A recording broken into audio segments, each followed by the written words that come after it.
제53장. 우리가 전한 것을 누가 믿었느냐? 여호와의 팔이 누구에게 나타났느냐? 그는 주 앞에서 자라나기를 연한 순 같고 마른 땅에서 나온 뿌리 같아서 고운 모양도 없고 풍채도 없은즉 우리가 보기에 흠모할 만한 아름다운 것이 없도다. 그는 멸시를 받아 사람들에게 버림받았으며 강고를 많이 겪었으며 질고를 아는 자라. 마치 사람들이 그에게서 얼굴을 가리는 것 같이 멸시를 당하였고 우리도 그를 귀히 여기지 아니하였도다.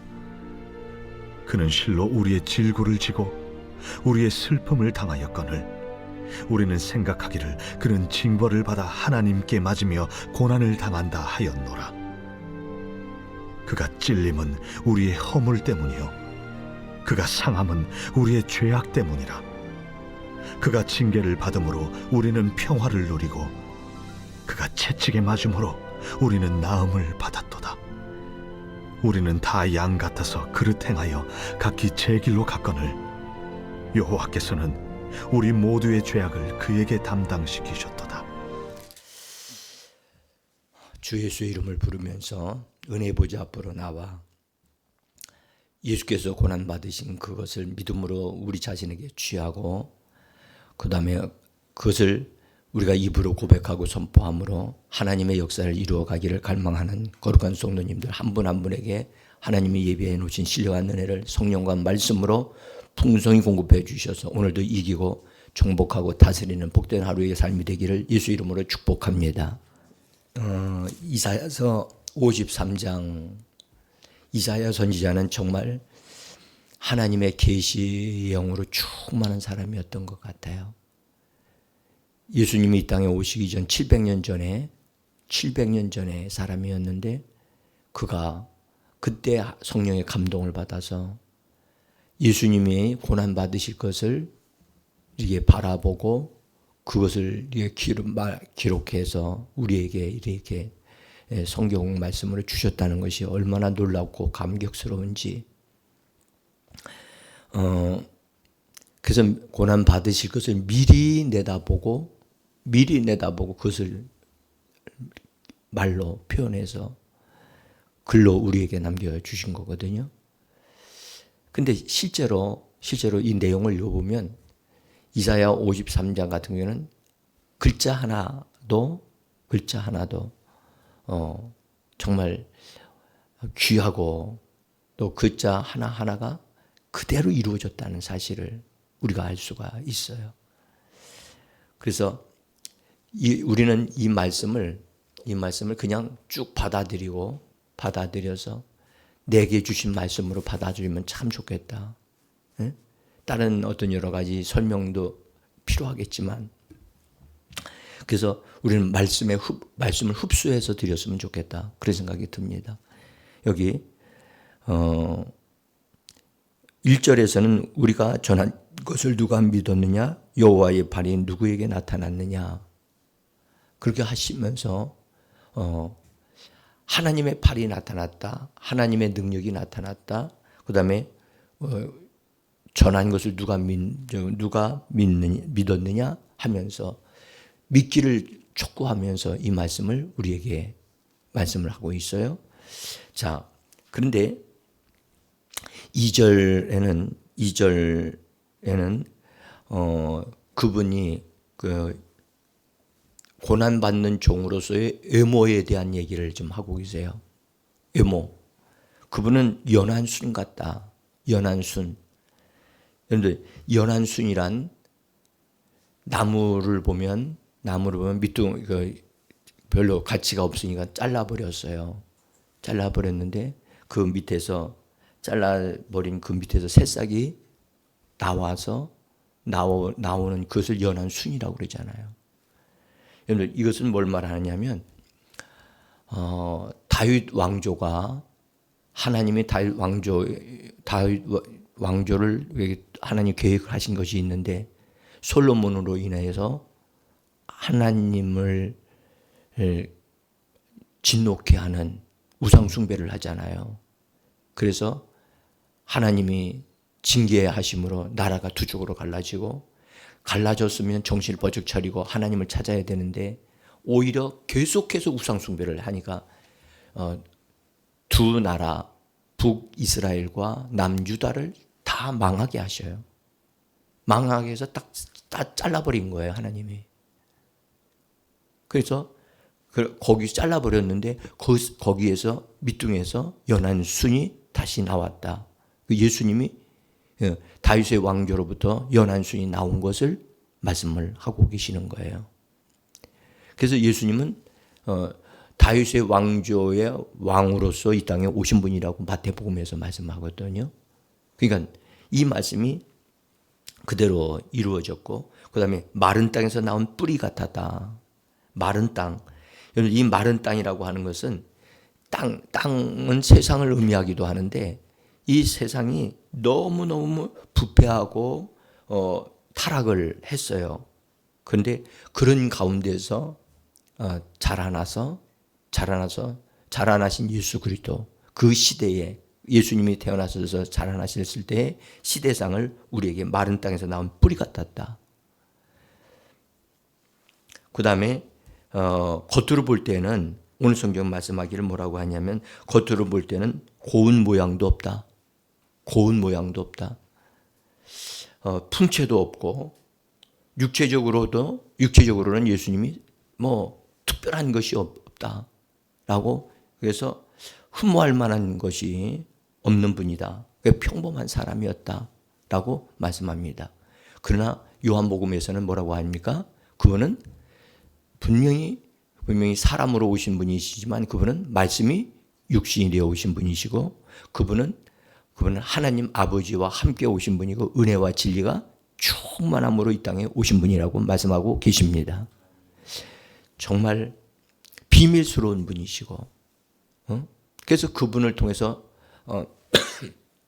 나오는 모든 것들을 보면 그냥 하나님의 역사, 하나님이 막 보여지잖아요. 하나님만이 하실 수 있는 것들이 막 드러나는 거. 그래서 겉 외모에는 뭐 자랑할 만한 것이 없고 보여줄 만한 것이 없다 그렇게 생각을 하지만, 그분은 하나님과 함께 오신 분이었다. 네? 하나님과 함께 오신 분이었다. 그러니까 죄도 없는 분이었고 모든 것에 능하신 분이었다. 모든 것에 능하신 분이었다. 그런데 그런 분이 고난을 받으셨다는 거예요. 고난. 그분은 죄도 없고 능력이 부족함이 없는 분이신데 그분이 어려움을 당하시고 고난을 받으셨다. 그렇게 말씀합니다. 특별히 여기 3절을 우리 시작할 때 같이 한번 첫 부분을 한번 읽어봅시다. 그는 멸시를 받아 사람들에게 버림을 받았으며. 여러분들, 예수님은 이 땅에서 행하신 일들 중에 예수님은 멸시받을 일을 하신 적이 없지요. 예수님은 병든 자를 고쳐주셨고, 또 눈먼 자를 다시 보게 하셨고, 예수님은 사람들에게 물질적인 것이 필요하면 물질적으로도 다 공급해 주시고, 이 놀라운 은혜를 베풀어 주셨는데 멸시를 받으셨다는 거예요. 무시를 당하시고 멸시를 당했다. 여러분들, 우리가 멸시를 당하게 되어지면 여러분들 정말 인격적으로 모욕감을 갖는단 말이죠. 그렇죠? 우리들도 가정에서도 우리는 가정을 이루는 목적이 뭐지요? 서로를 존중히 여기고 사랑하기 위해서 가정을 이루는 겁니다. 아멘? 여러분들, 가정은 서로를 존중히 여겨야 돼요. 아내와 남편, 서로 자녀들 존중히 여겨야 돼요. 그리고 존중히 여기고 서로를 섬기기 위하여 우리가 가정이 있는 것인데 가정 안에서 우리가 무시를 당하거나 모욕을 당하거나 멸시를 당하게 되어지면 이건 정말 너무너무 아픈 일이거든요. 그런 일이 일어나게 되어지면 여러분들 마음의 상처를 받게 되잖아요. 그래서 멸시를 받아 사람들에게 버림받았으며라고, 사람들에게 버림받았대요. 여러분들, 이 버림받았다는 거, 버림받은 자, 이 버림받은 자가 되어지면 그걸 우리 오늘날로 말하면 왕따 당하는 거거든요. 왕따 당하는 거 여러분들 참 힘들어요. 회사에서 왕따 당하거나 학교에서 왕따를 당하면 친구가 없어요. 얘기할 대상이 없어요. 외톨이가 되어지고 정말 마음에 고통이 많거든요. 버림을 받는다.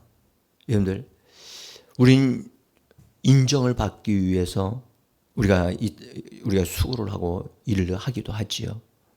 근데 예수님은 버림을 받으셨다는 거예요. 예수님이 버림을 받았는데 누구에게 버림받았나요?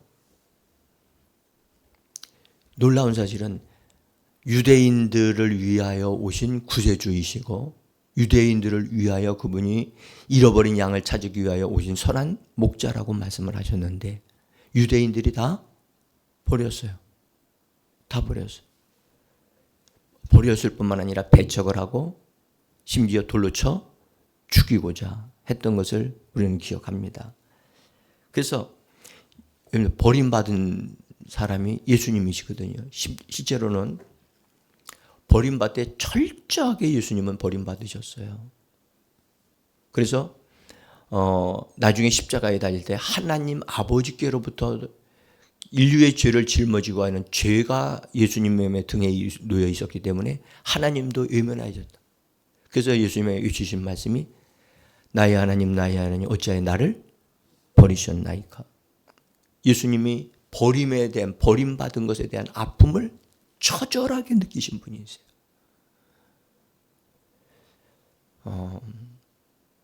혹이나 우리 가운데 어떤 분이 혹시나 어떤 사람에 의해서 버림을 받고 있거나 외면당하고 있다면 주님이 그 사람의 마음을 어루만지실 수 있는 분임을 믿으시기를 바랍니다. 그분이 여러분들의 상처, 버림받은 그 마음의 아픔을 싸매주시고 치료하실 수 있습니다. 그래서 주 예수를 부르는 거예요. 자, 그 다음에 오늘 성경은 말씀하기를 그분은 간고, 고통을 많이 겪으신 분이고 질고를 아는 자라고 말씀을 해요. 3절에서. 그래서 그분은 고통을 많이 겪고 질고를 아는 자다. 그래서 인간의 연약함을 예수님은 알고 계시는 분이세요. 그래서 우리가 실수하는 것도 알고 계시고 부족한 것도 알고 계십니다. 그렇지만 우리를 돕기 위하여 그것을 예수님이 친히 담당하여 주셨다는 사실입니다. 마태복음에는 그래서 우리의 연약한 것을 그분이 친히 담당하시고 우리의 병을 짊어지셨도다 함을 이루려 하심이니라. 아멘. 여러분들 이런 말씀을 자꾸 묵상하면서 입으로 중얼거리는 건 그 말씀이 내게 효력을 발생하게 하는 가장 빠른 길입니다. 예? 그래서 말씀을 자꾸 우리가 읽고 또 묵상하고 선포하는 것, 이것이 우리에게 큰 힘이 됩니다. 여기 또 찔림을 받으셨다라고 했어요. 여기 우리가 5절에 보면 그가 찔림을 받으셨다. 우리의 허물 때문이라. 여러분 예수님은 찔리실 때 여러 가지로 찔리셨잖아요. 예수님은 가시면류관으로 머리를 찔리셨지요. 그죠? 여러분들 왜 예수님이 가시면류관을 이렇게 그때 당시에 뒤집어 쓰였냐? 그때 사람들은 군인들이 예수님을 사람들에게 그냥 멸시를 받게 하기 위해서 모욕을 당하게 하기 위해서 네가 유대인의 왕이냐? 하고 그럼 그렇다면 왕관을 쓰라 했는데 가시면류관을 씌워준 거예요. 이거요.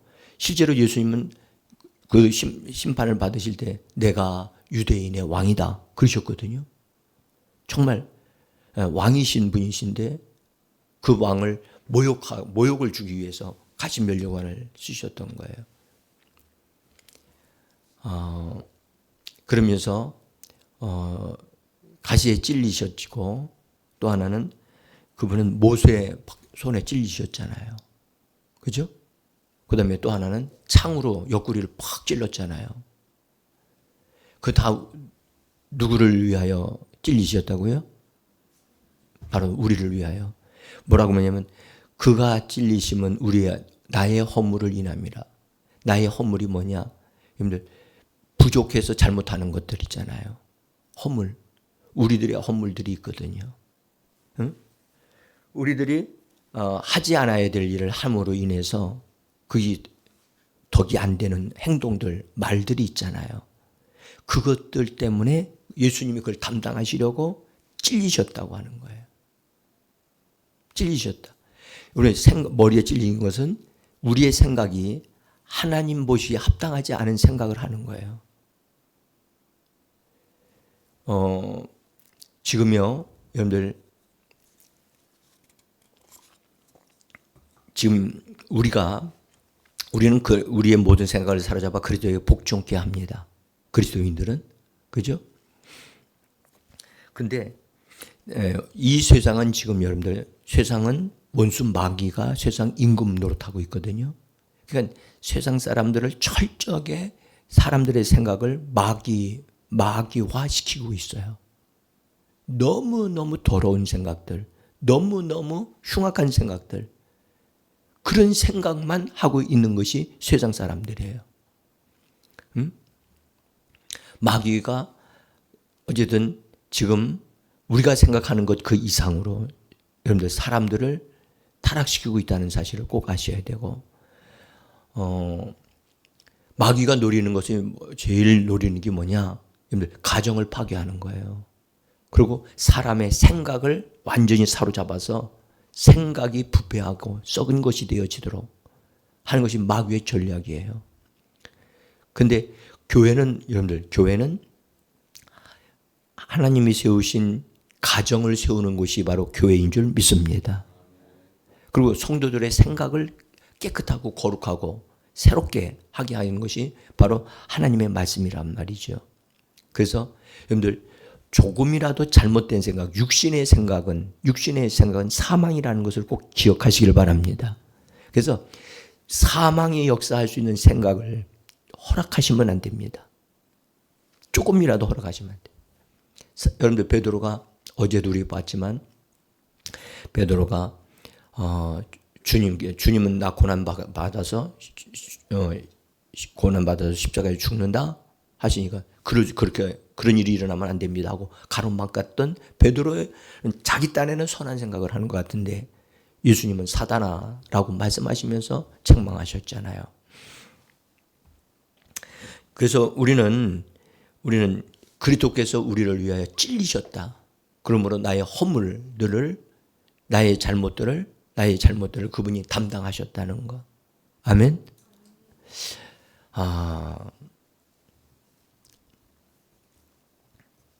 자, 여기 또 하나는 상함을 그분이 받으셨다고 말씀을 했어요. 상함. 그가 상함은 우리의 죄악 때문이라. 그리스도께서 몸이 상해졌다. 그리스도께서 몸이 상해서 그분의 뼈가 부서지는 것과 같은 고통을 당하셨잖아요. 그래서 정말 몸이 상처를 입으셨거든요. 그래서 그분이 상함을 받은 것은 우리의 죄악 때문이다. 그분이 죄악을 등에다 짊어졌기 때문에 그 죄에 대한 대가, 처벌로 그처럼 상함을 받으신 겁니다. 자,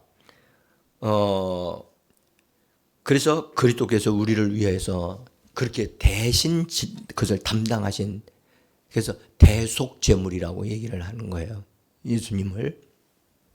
그런데 여러분들, 성경에는 예수님을 가리켜 화목제물이라는 말씀이 있어요. 화목제물. 말해봅시다. 화목제물. 여러분들, 죄를 대신 담당하기 위해서는 대속제물이 필요하지만 화목제물은 무엇을 위하여 필요하죠? 화목하기 위해서. 그러면 화목하지 않은 상태를 뭐라고 그럽니까? 나는 저 사람과 화목하지 않아요. 뭐라고 그러죠? 원수라고 얘기하는 거예요. 그러면 우리는 죄를 범해서 죄인이 되어졌지만 죄인은 죄를 용서함 받으면 되는 거예요. 근데 우리가 죄인의 수준에 머물지 아니하고 하나님과 원수가 되어졌다는 사실을 사람들이 잘 몰라요. 그래서 한번 거기 제가 써주는 로마서 5장 10절을 한번 보세요. 그 첫 번째 페이지의 중간 부분에 로마서 5장 10절 같이 읽어봅니다. 우리가 원수 되었을 때에 그의 아들의 죽으심으로 말미암아 하나님과 화목되게 되었은즉. 그래서 하나님과 원수가 됐다. 여러분들 원수가 됐다는 말은 서로 싸운다는 거거든요. 절대 굴복하지 않는 거예요. 여러분들 육체는 성령과 뭐 한다고요? 원수가 된다고요. 그래서 육체가 하나님의 성령의 역사를 거스리는 것을 막으려면 육체는 다른 방법이 없어요. 십자가에 못 박아서 죽여야 돼요. 그래야 성령의 역사가 일어나는 겁니다.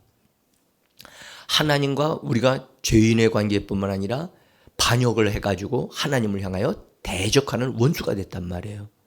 그러니까 죄만 사함 받아가지고는 안 되는 거예요. 여러분들 보세요. 우리가 누군가 나한테 잘못했어요. 와가지고 잘못했습니다. 죄송합니다. 그러면 용서해 주세요. 그래가지고 그래 내가 용서한다. 하지만 마음은 뭐가 남아 있어요? 뭔가가 있어, 그렇죠?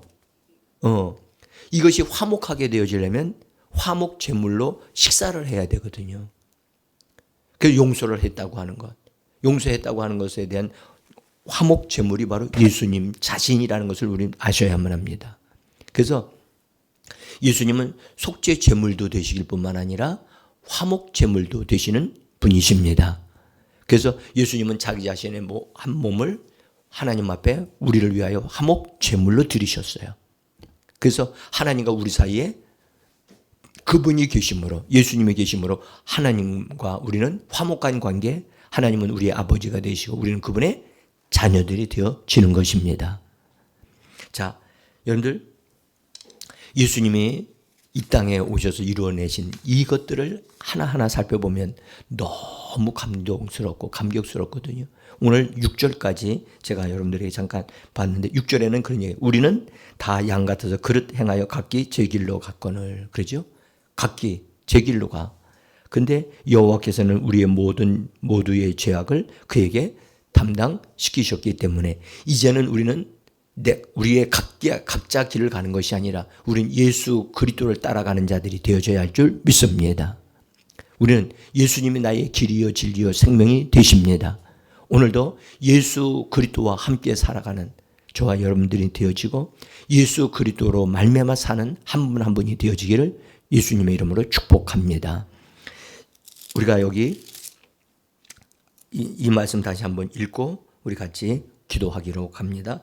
4절과 5절 같이 읽어보겠습니다. 읽고 같이 기도합니다. 그는 실로 우리의 질고를 지고 우리의 슬픔을 당하였거늘 우리는 생각하기를 그는 징벌을 받아 하나님께 맞으며 고난을 당한다 하였노라. 그가 찔림은 우리의 허물 때문이요 그가 상함은 우리의 죄악 때문이라. 그가 징계를 받음으로 우리는 평화를 누리고 그가 채찍에 맞음으로 우리는 나음을 받았도다. 아멘. 우리 기도합니다.